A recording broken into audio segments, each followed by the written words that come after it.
We welcome the latest report of the UN Special Committee to investigate Israeli practices released last week.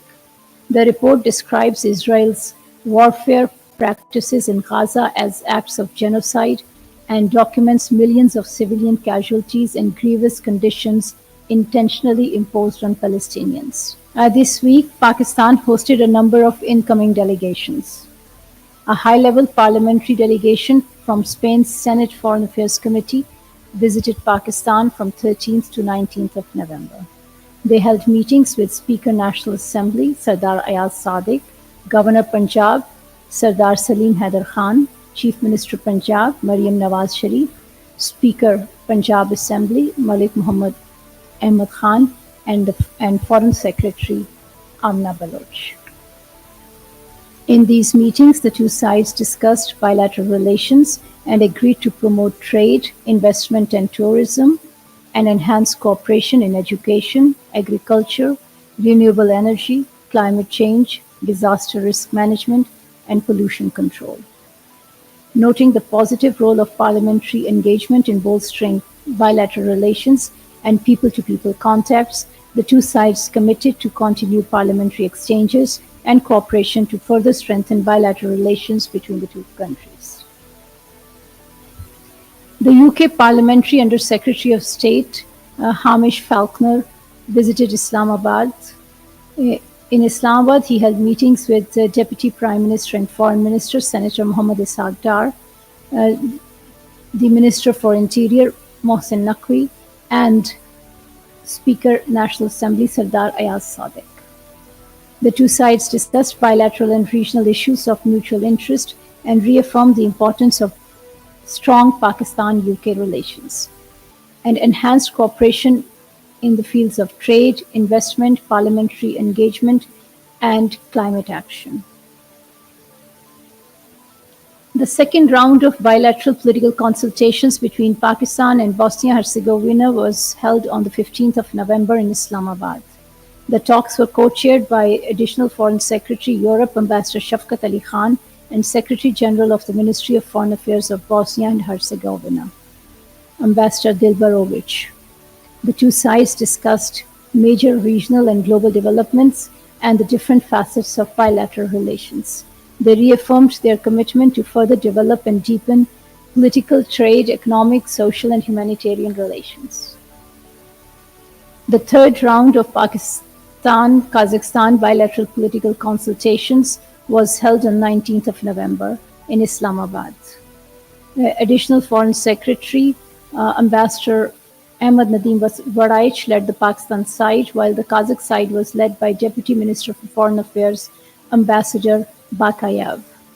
The two sides discussed bilateral cooperation between Pakistan and Kazakhstan, including on political relations, interparliamentary exchanges, economic and trade ties, connectivity, education, information technology, telecommunication, culture, and tourism. They agreed to maintain the momentum in bilateral cooperation and to collaborate closely on multinational fora. The 14th session of Pakistan-EU Joint Commission is taking place in Islamabad today. The EU delegation is led by Deputy Managing Director of Asia and Pacific, Ms. Paola Pampolini, while a Pakistani delegation is led by Secretary Economic Affairs Division, Dr. Qasim Niaz. The dialogue reflects growing partnership of Pakistan with the European Union.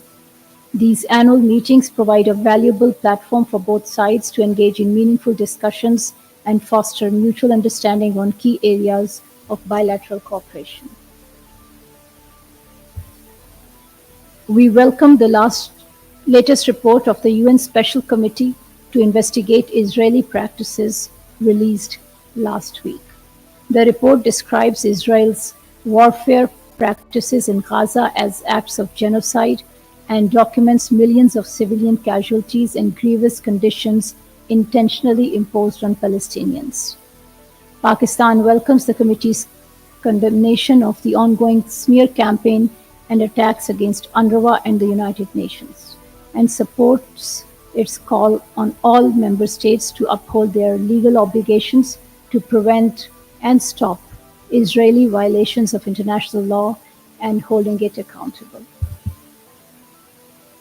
We regret the result of the last night's vote at the United Nations Security Council and its inability to reach consensus over the resolution calling for a ceasefire in Gaza. We reiterate our call for an immediate, unconditional, and permanent ceasefire, unhindered access to humanitarian assistance, and full support to UNRWA and its mandated humanitarian activities.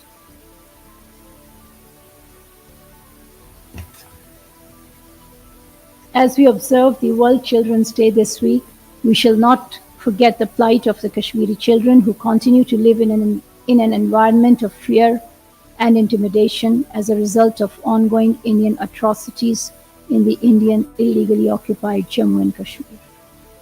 Living in a highly militarized territory, the trauma faced by the Kashmiri children is immense, leaving indelible scars on their psychological and mental health. Over 100,000 children have become orphans as a result of Indian operations in IIOJK. Their plight deserves international attention. We call on the international community to stand up for the rights of the Kashmiri children and demand an end to their suffering. Pakistan will continue to extend political, diplomatic, and moral support to our Kashmiri brothers and sisters for the just, peaceful settlement of Jammu and Kashmir dispute in accordance with the UN Security Council resolutions. Now an announcement. At the invitation of Prime Minister Mohammad Shehbaz Sharif, President of the Republic of Belarus, Alexander Lukashenko will undertake an official visit to Pakistan from 25th to 27th of November.